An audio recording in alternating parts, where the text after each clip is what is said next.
Ramadhani hii kupitia Mheshimiwa Rais wa Jamhuri ya Muungano wa Tanzania Daktari Samia Suluhu Hassan, kupitia ofisi yetu hapa ya mkuu wa wilaya, kamati hii ya usalama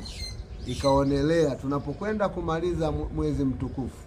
basi tupate fursa na nyinyi tukiungana kwa pamoja, aidha mtapata fursa ya kupika iftari ama mtapata fursa ya kupika daku, ili leo tupate nafasi na nyie kuwashika mkono, angalau kile mtakachokipata basi mjue ofisi ya mkuu wa wilaya ambao wameongozana na kamati ya usalama kuwapeni angalau hicho mtakachokipokea, na nyinyi muwe ni sehemu ya wilaya hii, na sisi tuungane na nyie kwenye mwezi mtukufu wa Ramadhani kama sehemu ya mama zangu wajane, baba zangu wagane, ili na nyinyi basi mnapokuwa huko mjue ofisi ya mkuu wa wilaya iko pamoja na nyie mnapokwenda kumaliza mwezi mtukufu wa Ramadhani. Lakini pia mnapokuwa kwenye shughuli zenu, rai yangu kwenu ni kuendelea kuombea amani, utulivu na mshikamano tulionao huu kwenye wilaya yetu ya Longido. Manake mwezi mtukufu wa Ramadhani ni maeneo ambayo sisi tumepewa dhamana